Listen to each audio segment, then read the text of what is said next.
सत्ता के शिखर पर बैठी बीजेपी की नजर अब कास्ट फैक्टर पर है और कोशिश की जा रही है उस वोट बैंक को अपने पाले में लाने की जो विपक्ष के पास बचा खुचा है और जो यूपी में करीब 50% से ज्यादा है। यानी बीजेपी अब ओबीसी एमबीसी फॉर्मूले पर काम कर रही है, यानी अदर बैकवर्ड कास्ट और मोस्ट बैकवर्ड कास्ट को साधने के लिए मंथन किया जा रहा है।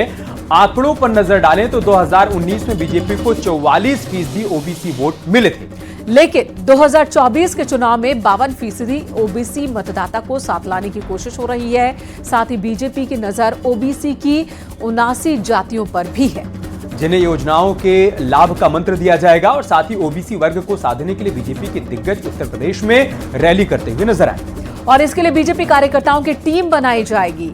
आपको एक रिपोर्ट दिखाते हैं दिल्ली दरबार में मंथन से कैसे 80 का अमृत निकलने वाला है। भारत माता की, भारत माता की।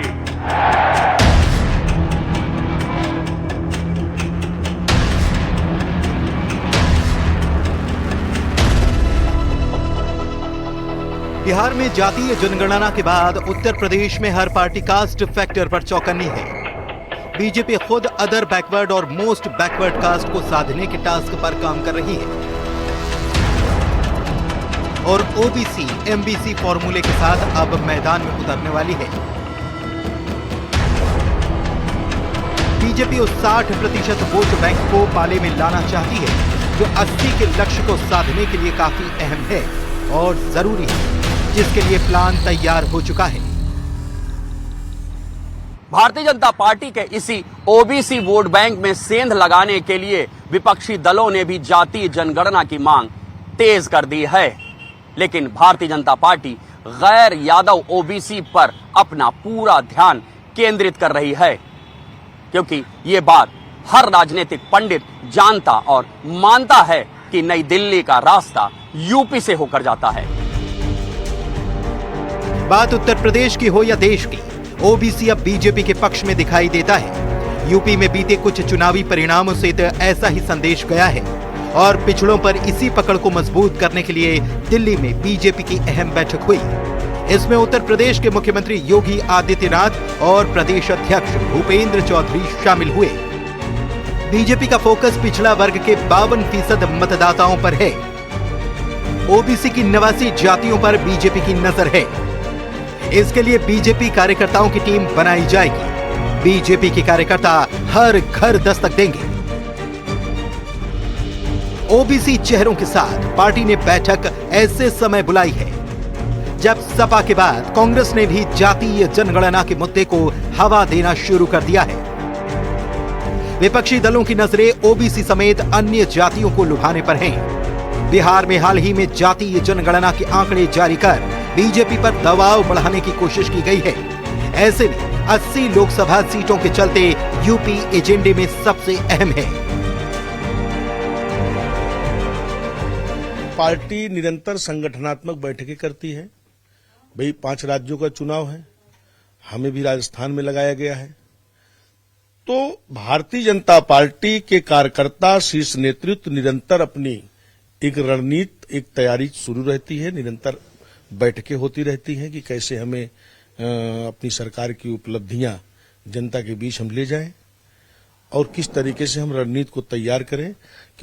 देखिए, समाजवादी पार्टी ने देश के पिछड़ों को जगाने का काम किया है। पिछड़े आज अपना हक मांग रहे हैं, आरक्षण की बात कर रहे हैं। भारतीय जनता पार्टी पिछड़ों के लिए केवल बैठकें कर रही है। सत्ता में भारतीय जनता पार्टी है, आज पिछड़ों को आरक्षण नौकरियों में नहीं मिल रहा है, भर्ती हो रही है, पिछड़ों का उनका हक खाया जा रहा है और भारतीय जनता पार्टी को दिखावे के लिए बैठकें कर रही है। बात अगर योगी मंत्रिमंडल की करें तो मौजूदा समय में सीएम और दोनों डिप्टी सीएम को जोड़ दिया जाए तो मंत्रियों की कुल संख्या 52 है। इसमें सबसे ज्यादा ओबीसी समाज के कुल 22 मंत्री हैं। अलग अलग देखें तो कुल 18 कैबिनेट मंत्रियों में 8 ओबीसी से हैं, जबकि 14 स्वतंत्र प्रभार के राज्य मंत्रियों में 5 ओबीसी से हैं। वहीं 20 राज्य मंत्रियों में 9 ओबीसी समाज से हैं। ऐसे में मंत्रिमंडल विस्तार में भी समाज का पलड़ा भारी रहने की संभावना है। यानी बीजेपी की कोशिश ओबीसी और एमबीसी को साथ लाकर 59% वोट पर कब्जा करने की है, जिससे विपक्ष को चुनौती देने के साथ ही सभी 80 सीटों पर भगवा लहराया जा सके। Bureau report, news 18।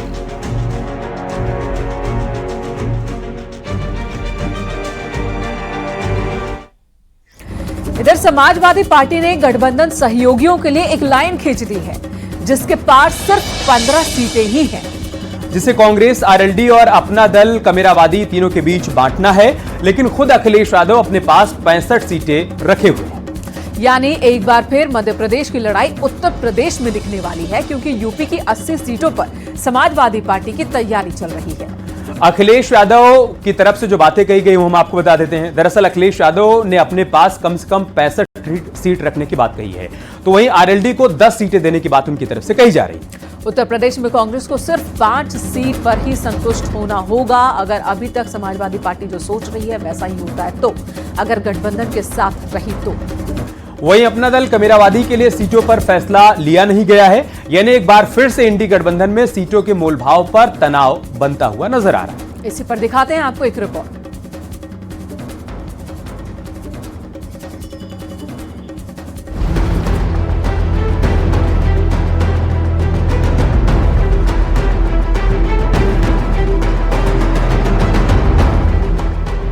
मोदी को हराने के इरादे से जिस इंडिया गठबंधन का जन्म हुआ, जिस गठबंधन में दिल मिले ना मिले 26 दलों की दावेदारी होने लगी, उस गठबंधन में गजब की लड़ाई चल रही है। ये लड़ाई मोदी से नहीं बल्कि अपनों के बीच की है। बीजेपी से नहीं बल्कि किस सीट पर विपक्ष से कौन उम्मीदवार होगा, इसकी रस्साकसी है। बावजूद सबकी नजर अब भी 80 पर जा टिकी है।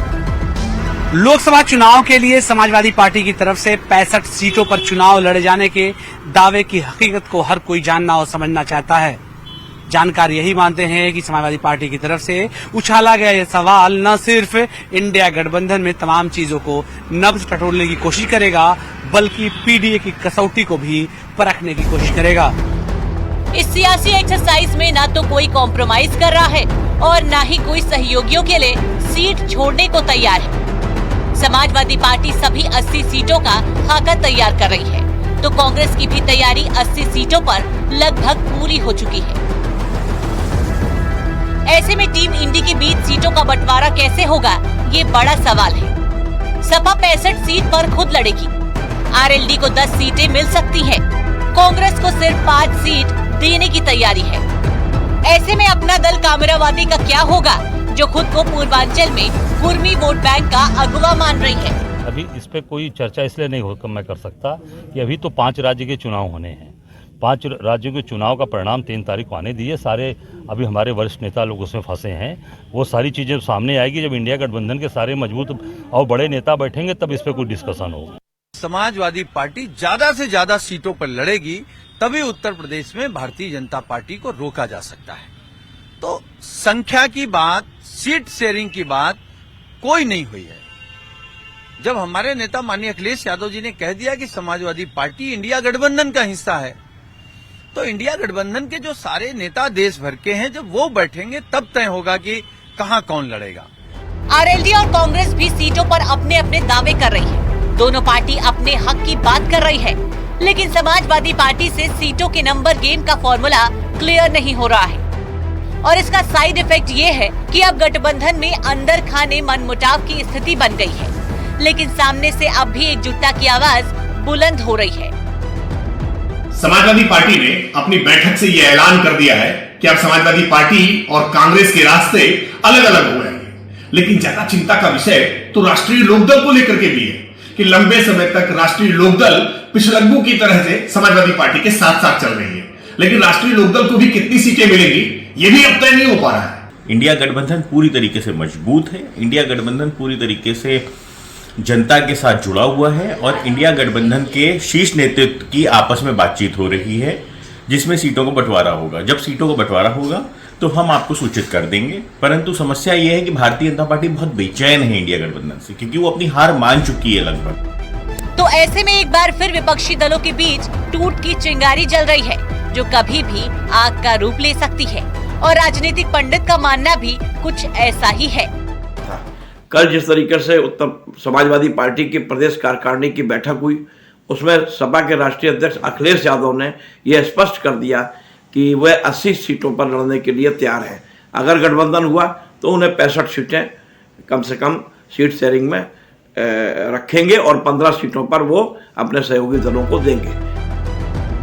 यानी सीटों पर फंसा पेच एक बार फिर गठबंधन की गांठ खोलने के लिए काफी है, क्योंकि समाजवादी पार्टी जिस तरह 65 सीटों का समीकरण तैयार कर चुकी है, ऐसे में सिर्फ 15 सीटों पर 3-3 पार्टियों के बीच बंदर बाट संभव नहीं। Bureau report, news 18।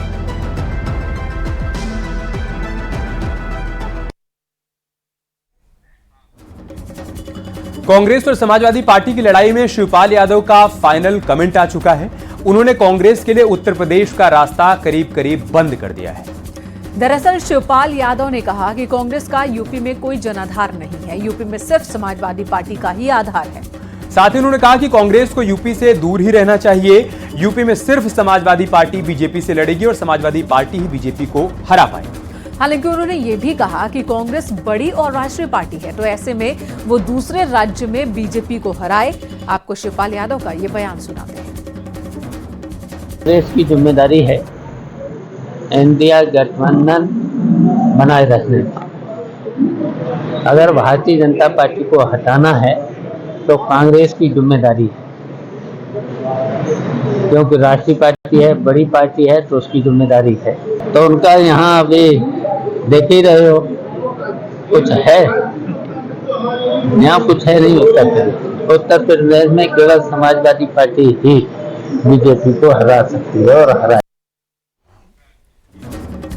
इधर 350 साल पुराने विवाद को निपटाने के लिए अब सर्वे से समाधान होने वाला है, क्योंकि एएसआई की तरफ से सर्वे का काम लगभग पूरा हो चुका है। साथ ही जिला कोर्ट ने भी हर हाल में सर्वे पूरा कर 17 नवंबर तक रिपोर्ट सौंपने का आदेश दे दिया है और इसके साथ ही सर्वे की मौजूदा स्थिति भी जानी है। साथ ही संरक्षित साक्ष्यों को डीएम को वक्त पर सुपुर्द करने की बात भी कही गई है।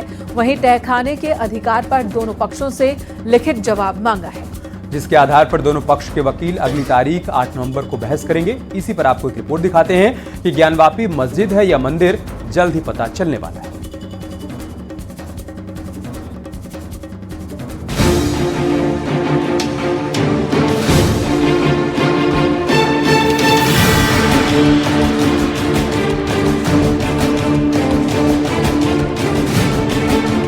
तीन 350 साल पुराने विवाद को निपटाने के लिए अब सर्वे से समाधान होने वाला है और उस तथ्य का प्रमाण ढूंढा जा रहा है जिससे साबित हो सके ज्ञानवापी मस्जिद नहीं मंदिर है, क्योंकि अब तक जो सबूत मिले हैं उससे मंदिर के इतिहास का बोध होता है और एएसआई की टीम भी फाइनल रिपोर्ट तैयार कर रही है।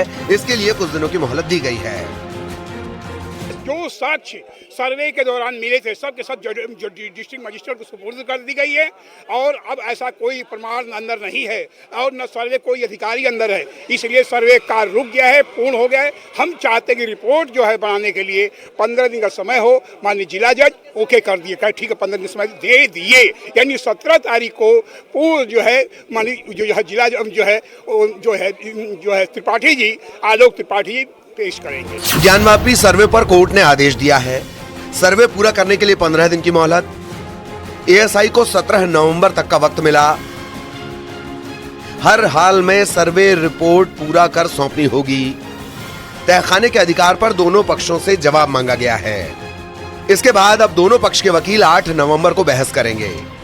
व्याजी तहखाने मामले पर भी सुनवाई होगी। तो अब सबकी निगाहें 17 नवंबर पर टिकी हैं, जब एएसआई अपनी रिपोर्ट अदालत में दाखिल करेगी और उसके बाद सच जो है वो सामने आएगा। मतलब साफ है, कोर्ट के आदेश का पूरी तरह से पालन किया जा रहा है और सर्वे से उस निष्कर्ष तक पहुंचा जा रहा है जिससे मंदिर मस्जिद के विवाद को खत्म किया जा सके। अब रिपोर्ट के लिए उन्होंने 15 दिन का समय मांगा है कि रिपोर्ट तैयार करने में समय लगेगा, इसलिए माननीय कोर्ट से उन्होंने निवेदन किया कि भाई 15 दिन का समय दिया जाए। माननीय कोर्ट ने रिपोर्ट प्रस्तुत करने के लिए, सबमिट करने के लिए 15 दिन का समय जो है एएसआई को दिया है कि 15 दिन के अंदर आप अपने सर्वे की पूरी रिपोर्टिंग को जो है कोर्ट में दाखिल कर दें। ये सारी चीज़ें आज चली हैं। ज्ञानवापी में सर्वे टीम अपना काम लगभग पूरा कर चुकी है और जो साक्ष्य मिले हैं उसे सबूत के तौर पर दिखाने के लिए सहेज कर रख रही है, क्योंकि 350 साल पहले के विवाद को खत्म करने के लिए इससे बेहतर मौका नहीं मिलने वाला, जिससे साफ हो सके मंदिर तोड़कर मस्जिद बनाई गई या फिर मस्जिद समतल जमीन पर बनी, जिसके दावे किए जा रहे हैं। Bureau report, news 18।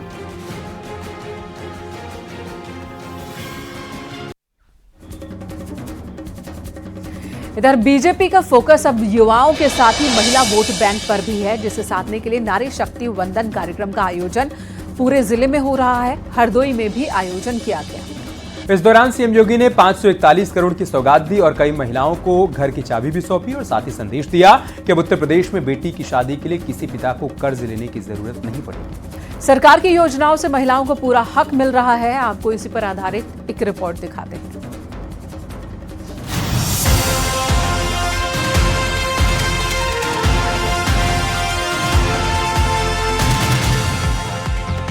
Uttar Pradesh में नारी शक्ति का अभिनंदन हो रहा है। महिलाओं के हक की बात हो रही है। आधी आबादी को पूरा लाभ देने की तैयारी हो रही है। महिला सुरक्षा के लिए बेहतर माहौल तैयार किया गया है और उस अभियान को भी आगे बढ़ाया जा रहा है, जिससे तमाम महिलाओं को हक दिया जा सके, उनका सम्मान किया जा सके, जिसकी जिम्मेदारी सीएम योगी ने खुद उठाई है। ज्यादातर इसमें महिला लाभार्थी हैं। ये चीजें दिखाती हैं कि जहां शासन की योजनाएं आई वे केवल योजनाओं तक सीमित नहीं रही, उन योजनाओं का लाभ भी क्रमिक रूप से उन्हें मिलता हुआ दिखाई दिया। परिवार स्वावलंबन की ओर अग्रसर बढ़ता हुआ दिखाई दिया। शोषण मुक्त समाज की जो कभी कल्पना होती थी, आज वह साकार होता हुआ दिखाई दे रहा है।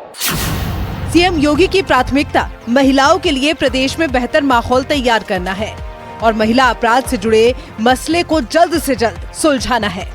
इसके लिए उन्होंने अधिकारियों को भी निर्देश दे दिए हैं और उस मंच से भी ऐलान कर रहे हैं जहां से सीधा संदेश जा सके। इसी दौरान हरदोई में नारी वंदन कार्यक्रम में उन्होंने कहा है कि नारी शक्ति वंदन बिल ऐतिहासिक फैसला है। डबल इंजन की सरकार में महिला सुरक्षित, महिलाओं को सरकारी योजनाओं का लाभ मिल रहा है। बेटियों की सुरक्षा के लिए प्रभावी योजनाएं अमल में लाएं। 6 साल में यूपी में 40,000 महिला पुलिस कर्मियों की भर्ती, यानी योगी सरकार वो संदेश दे रही है। आज छत्तीसगढ़ के कांकेर से एक बेहद ही खूबसूरत तस्वीर सामने आई, जब एक बच्ची प्रधानमंत्री मोदी को पेंटिंग गिफ्ट करने के लिए उत्साहित नजर आई। और बच्ची की ये मुराद तब पूरी हो जाती है जब लाखों की भीड़ में पीएम की नजर आकांक्षा नाम की इस बच्ची पर पड़ती है। फिर क्या था, पीएम मोदी ने उस मासूम बच्ची की तारीफ की और इसके बाद पेंटिंग पर अपना पता लिखकर उन्हें देने की बात कही। आप भी इस रिपोर्ट को देखिए और खूबसूरत पल के गवाह बनिए।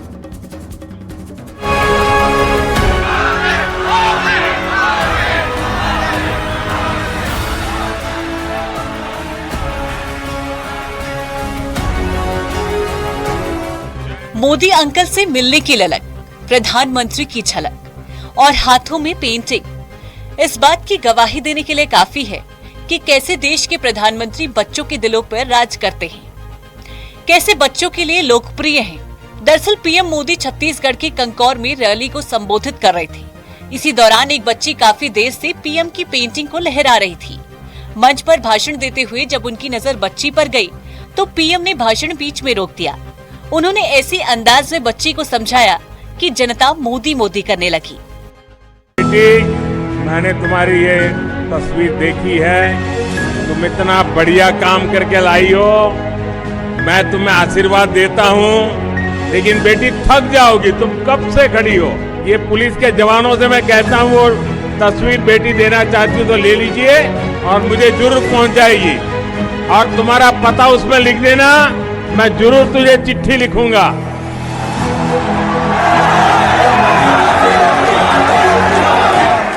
बच्ची के हाथ में अपनी तस्वीर देखकर पीएम मोदी खुद को मुस्कुराए बिना रोक नहीं सके और कहा, मैंने तुम्हारी ये तस्वीर देखी है, तुम इतना बढ़िया काम करके लाई हो, मैं तुम्हें आशीर्वाद देता हूँ, लेकिन बेटी तुम थक जाओगी, कब से खड़ी हो। उन्होंने पुलिस के जवानों से कहा, अगर वो तस्वीर देना चाहती है तो उससे ले लीजिए।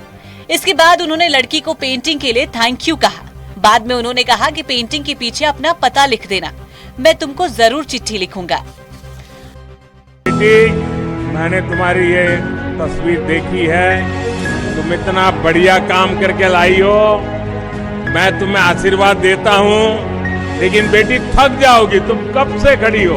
ये पुलिस के जवानों से मैं कहता हूँ, वो तस्वीर बेटी देना चाहती हो तो ले लीजिए और मुझे जरूर पहुंचाएगी, और तुम्हारा पता उसमें लिख देना, मैं जरूर तुझे चिट्ठी लिखूंगा।